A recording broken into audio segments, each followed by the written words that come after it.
Welcome to homework help by RG. इस channel पर हम आपको क्लास 10th की इंग्लिश बहुत ही आसान भाषा में समझाने की कोशिश करते हैं और इसी डायरेक्शन में आज हम फर्स्ट फ्लाइट का पहला lesson a letter to God के ऑथर के बारे में बात कर रहे हैं।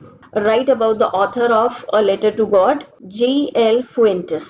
तो उनके बारे में अगर आपको कहा जाएगा कि अ लेटर टू गॉड के ऑथर के बारे में 10 लाइनें लिखो तो आप कैसे लिखेंगे? देखिए, सिंपल, आपको लेटर टू गॉड की समरी मालूम है तो उसी में से हम उनके बारे में बातें लिखेंगे। सबसे पहले आपको ऑथर का नाम याद रखना है, बार बार लिख लिख कर आप याद कर सकते हैं। G.L. Fuentes, जिसकी फुल फॉर्म है Gregorio Lopez y Fuentes. A letter to God lesson जो है हमें मेक्सिको के बारे में बताता है और जो फुएंटेस हैं वो भी मेक्सिको से थे।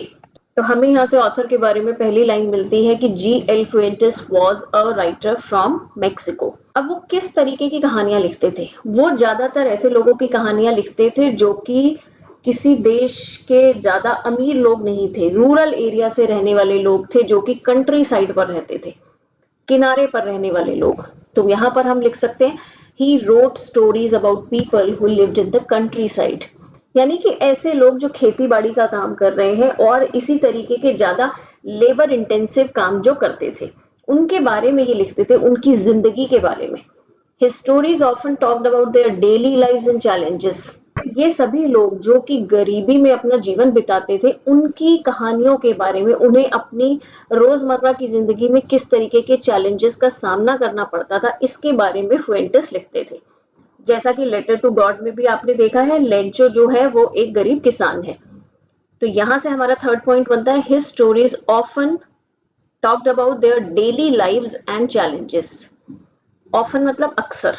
फोर्थ पॉइंट अगर आपको याद रहता है तो आप लिख सकते हैं he was born on November 17, 1897। नहीं याद रहता है तो कोई बात नहीं, आप बाकी बातें उनकी बताइए। अब जैसा कि हमने लेटर टू गॉड की स्टोरी में देखा है कि स्टोरी लेंचो के फेथ के बारे में बात करती है, उसका भगवान पर जो अटूट विश्वास है।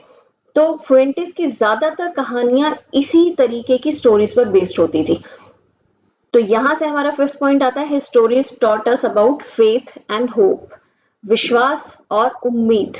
क्योंकि वे गरीब लोगों की रोजमर्रा की जिंदगी के बारे में लिखते थे तो वो सिंपल और ऑर्डिनरी चीजों के बारे में लिखते थे, साधारण बातों के बारे में। तो इससे हमारा नेक्स्ट पॉइंट बनता है he loved to write about simple and ordinary things. Fuentes की कहानियों को किड्स यानी कि बच्चे बहुत अच्छे से एंजॉय करते हैं, उन्हें समझ आ जाती है क्योंकि वो साधारण बातों के बारे में बता रहे हैं। He was a special writer who showed us the beauty of rural life।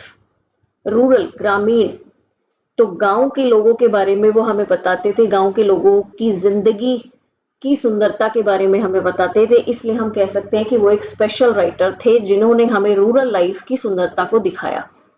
People still read his stories today to learn about Mexican culture. क्योंकि वो मेक्सिको में पैदा हुए थे तो वो मेक्सिकन कल्चर को बखूबी जानते थे।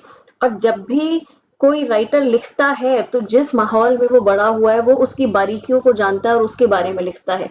तो ये बहुत इंपॉर्टेंट पॉइंट है कि मेक्सिकन कल्चर के बारे में वो बहुत अच्छे से लिखते थे। तो यहाँ पर हमने लेटर टू गॉड के ऑथर के बारे में 10 लाइनें लिख ली हैं। अगर आप इससे अधिक जानकारी चाहते हैं तो आप सामने देख रहे हैं essayshop.com पर हमने और भी अधिक जानकारी दी हुई है।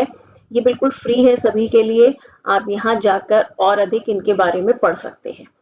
ये एक सिंपल लैंग्वेज में लिखते थे और विविड डिस्क्रिप्शन देते थे, मतलब एकदम आपकी आंखों के सामने जैसे एक चित्र खींच देते थे अपने शब्दों से। जैसा कि हमने देखा कि जब वो लेंचो के खेत के बारे में हमें बताते हैं कि it was dotted with flowers, और जब वहां पे स्नोफॉल होता है तो किस तरीके से सब कुछ तबाह हो जाता है। तो ये 10 लाइनें आप पढ़िए और अगर आपको नहीं समझ में आता है तो आप कमेंट करके पूछ सकते हैं। मिलते हैं अगली वीडियो में, तब तक के लिए गुड बाय।